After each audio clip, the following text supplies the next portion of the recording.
بسم اللہ الرحمن الرحیم والذین ینقضون عہد اللہ من بعد میثاقہ ویقطعون ما امر اللہ بہ ان یوصل ویفسدون فی الارض اولئک لہم اللعنۃ ولہم سوء الدار۔ آمنت باللہ، صدق اللہ العظیم۔ اللہ تعالیٰ نے اپنی لاریب کتاب قرآن پاک کے اندر ارشاد فرمایا ان لوگوں کے بارے میں جو اپنے رشتہ داروں سے قطع تعلقی کرتے ہیں، اپنے رشتہ داروں سے جو اچھا سلوک نہیں کرتے، ان لوگوں کے بارے میں فرمایا۔ سورۃ رعد ہے، پارہ 13 ہے، آیت نمبر 25 میں فرمایا، اور جو لوگ اللہ کا عہد اس کے پکے ہونے کے بعد توڑتے ہیں، جس کے جوڑنے کا حکم دیا اسے قطع کرتے ہیں اور زمین میں فساد پھیلاتے ہیں، ان کا حصہ لعنت ہی ہے اور ان کا نصیبہ برا گھر ہے۔ دیکھیے میرے مسلمان بھائی پیارے، کریم آقا صلی اللہ تعالی علیہ وسلم کے غلاموں، اللہ تعالیٰ نے فرما دیا کہ جو بندہ اپنے رشتہ داروں سے قطع تعلقی کرے، جن کے جوڑنے کا اللہ نے حکم دیا ان کو کاٹ دے، توڑ دے ان کو، فرمایا وہ فسادی بھی ہے اور ان کا نصیبہ برا گھر ہے۔ ایک اور جگہ فرمایا فَهَلْ عَصَيْتُمْ إِن تَوَلَّيْتُمْ أَن تُفْسِدُوا فِي الْأَرْضِ وَتُقَطِّعُوا أَرْحَامَكُمْ۔ سورۃ محمد ہے، آیت نمبر 22 ہے۔ فرمایا تو کیا تم اس بات کے قریب ہو کہ اگر تمہیں حکومت ملے تو زمین میں فساد پھیلاؤ اور اپنے رشتے کاٹ دو۔ حضرت ابو ہریرہ رضی اللہ تعالیٰ عنہ سے روایت ہے، سرکار دو عالم صلی اللہ تعالیٰ علیہ وسلم نے فرمایا کہ جب اللہ تعالیٰ مخلوق کو پیدا فرما چکا تو مخلوق میں سے رشتہ کھڑا ہو گیا۔ اللہ کی بارگاہ میں استغاثہ کیا، اللہ نے فرمایا کیا ہے؟ اس نے عرض کی میں رشتہ کاٹنے والوں سے تیری پناہ مانگتا ہوں۔ ارشاد ہوا کیا تو راضی نہیں کہ جو تجھے ملائے میں اسے ملاؤں گا اور جو تجھے کاٹے میں اسے کاٹ دوں گا؟ اس نے عرض کی اے میرے رب میں راضی ہوں۔ ارشاد فرمایا بس تیرے لیے یہی ہوگا۔ بخاری شریف کی حدیث پاک ہے، حدیث پاک کا نمبر 4830 ہے۔ فرمایا اے رشتہ کھڑا ہو گیا میرے رب کی بارگاہ میں، اے اللہ میں پناہ مانگتا ہوں جو مجھے کاٹے، یعنی جو رشتہ داریاں توڑے میں اس سے پناہ مانگتا ہوں۔ اللہ نے فرمایا جو رشتہ داروں کو ملائے گا میں اس کو ملا دوں گا، جو کاٹے گا میں اس کو کاٹ دوں گا۔ خود سوچ لے جب میرا رب کاٹے گا تو کیا حشر ہوگا تیرا، دنیا ساری تجھے دھدکار دے گی۔ پھر میرے مسلمان بھائی دنیا ساری پھر تجھے لعنتیں ڈالے گی، تیرے ساتھ کوئی کلام کرنا نہیں چاہے گا۔ کیونکہ رب نے کاٹ دیا۔ اب جب رب تجھے سب سے کاٹ دے گا پھر تیرا کیا ہوگا؟ میرے مسلمان بھائی حضرت ابوبکر رضی اللہ تعالیٰ عنہ سے روایت ہے، رسول اللہ صلی اللہ تعالیٰ علیہ وسلم نے ارشاد فرمایا سرکشی اور رشتہ داری توڑنے سے بڑھ کر کوئی گناہ نہیں۔ اللہ اکبر۔ فرمایا اس سے بڑھ کر کوئی گناہ اس بات کا مستحق نہیں کہ اللہ تعالیٰ اس کی سزا دنیا میں جلد دے دے اور اس کے ساتھ اس کے لیے آخرت میں بھی عذاب کا ذخیرہ رہے۔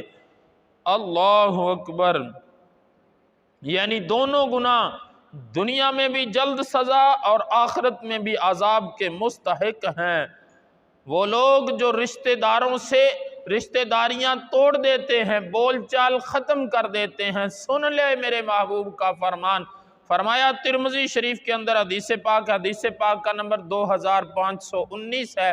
میرے محبوب نے فرمایا سرکشی اور رشتہ توڑنے سے بڑھ کر کوئی گناہ ایسا نہیں ہے کہ رب تعالیٰ دنیا میں بھی جلدی سزا دیتا ہے اس کو اور آخرت میں بھی عذاب کا ذخیرہ ہوتا ہے۔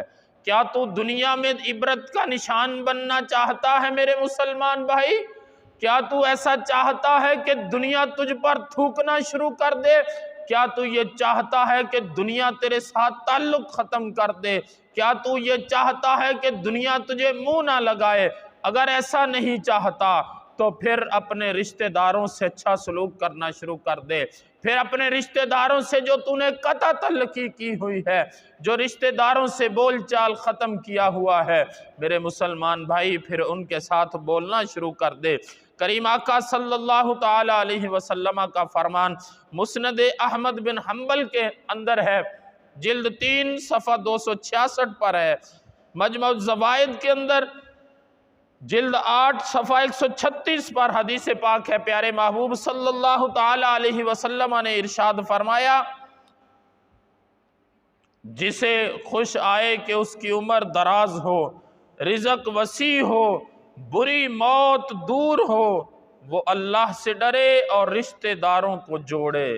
اللہ اکبر، اور رشتوں کو جوڑے۔ فرمایا جو بندہ یہ چاہتا ہو کہ اس کی عمر لمبی ہو، تندرستی والی ہو، اور رزق اس کا وسیع ہو، رزق اس کا کھلا ہو، وسیع رزق ہو، اور موت اس کی اچھی آئے، بری موت اس کو نہ آئے، تو وہ اللہ سے ڈرے، اللہ سے ڈرتے ہوئے اپنے رشتہ داروں کے ساتھ اچھا سلوک کرے، اپنے رشتہ داروں کے ساتھ جو بول چال ختم کیا ہوا ہے ان کو جوڑے، آپس میں ان کے ساتھ اچھا تعلق قائم کرے، ان کے ساتھ بول چال شروع کر دے۔ جو ایسا نہیں کرے گا، جو اپنے رشتہ داروں سے، اپنے بھائیوں سے، اپنے بہن بھائیوں سے، اپنے جناب سگے رشتہ داروں سے جو قطع تعلقی کرے گا، بول چال ختم کرے گا، یا دونوں بھائیوں کو آپس میں لڑائے گا، سن لے میرے مسلمان بھائی، دنیا میں رب تجھے عذاب دے گا، پکڑ فرمائے گا، اور تیری عمر بھی لمبی نہیں ہوگی۔ تیری عمر ایسی ہوگی کہ لوگ تجھے سے نفرت کریں گے، اور تیرے رزق میں کمی کر دی جائے گی۔ جتنا بھی کماتا رہے تجھے پورا نہیں ہوگا، تیرے لیے تجھے پورا نہیں ہو سکے گا، کیونکہ رب تیرے رزق میں کمی کر دے گا۔ اور تیسرے نمبر پر جب موت آئے گی تو بہت بری موت آئے گی، دنیا کے لیے عبرت بن جائے گا۔ میرے مسلمان بھائی دیکھ ذرا، غور کر ذرا، توجہ کر ذرا، اگر تو آج بھی رحم نہ کیا، اگر تو نے آج بھی صلہ رحمی نہ کی، پھر کیا بنے گا؟ پھر تجھ پر بھی رحم نہیں کیا جائے گا۔ پیارے محبوب صلی اللہ تعالی علیہ وسلم نے فرمایا، من لا یرحم لا یرحم، جو رحم نہیں کرتا اس پر رحم نہیں کیا جاتا۔ کیا تو یہ نہیں چاہتا کہ تجھ پر رحم ہو؟ کیا تو یہ نہیں چاہتا کہ تجھے تندرستی ملے؟ اگر چاہتا ہے کہ تندرستی ملے تو پھر اپنے رشتہ داروں کے ساتھ اچھا سلوک کرنا شروع کر دے۔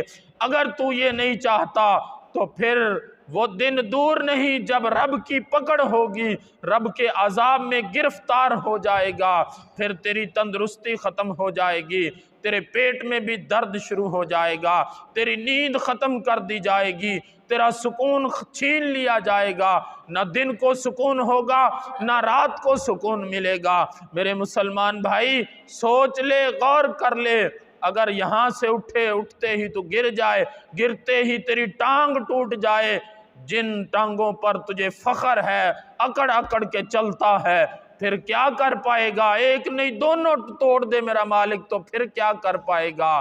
میرا مالک تجھے دیکھنے کی جو قوت دی ہوئی ہے، یہ نور جو دیا ہوا ہے، ایک لمحے سے پہلے تجھ سے دیکھنے کی طاقت واپس لے لے۔ جو زبان سے چبڑ چبڑ بول کر تو دوسروں کو لڑاتا ہے، وہ زبان سے بولنے کی طاقت چھین لے تو کیا کر سکے گا میرے مسلمان بھائی؟ اس رب کے آگے کوئی زور نہیں، اس رب کے ساتھ کوئی لڑائی نہیں کر سکتا۔ خالق و مالک کے پیارے محبوب نے فرمایا، جو بندہ یہ چاہتا ہے بری موت سے بچ جائے، ذلت سے بچ جائے، وہ اپنے رشتہ داروں سے اچھا سلوک کرنا شروع کر دے۔ وہ اپنے بہن بھائیوں کے ساتھ اگر لڑائی میں ہے تو ان کے ساتھ صلح کر لے، آجا مسلمان بھائی تو بھی اٹھ جا، آج نیت کر لے کہ اپنے بہن بھائیوں کے ساتھ سلوک کرنی ہے، ان کے ساتھ اچھا سلوک کرنا ہے۔ اللہ سے دعا ہے اللہ تعالی ہمیں عمل پیرا ہونے کی توفیق نصیب فرمائے، آمین ثم